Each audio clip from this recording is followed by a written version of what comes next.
Last week, Acadia National Park announced that the park will be receiving $950,000 in funding from the Inflation Reduction Act to create a model for addressing climate change vulnerabilities of coastal archaeological sites, collections, landscapes, and ethnographic resources, something we have a lot of in Maine, including in my own community.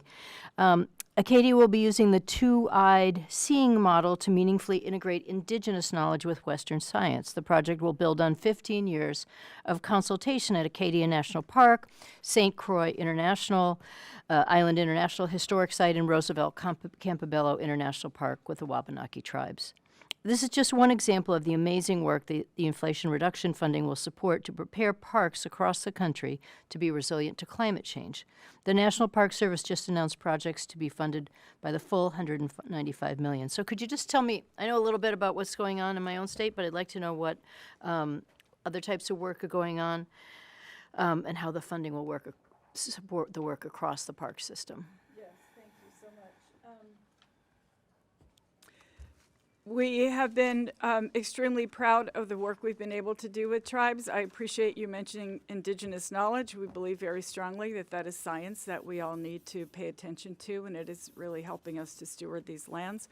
Our tribal co-stewardship agreements across the country, we've signed probably 200 of those, and there's probably 60 more that we're working on to ensure that we're not missing anything, because tribes have the experience.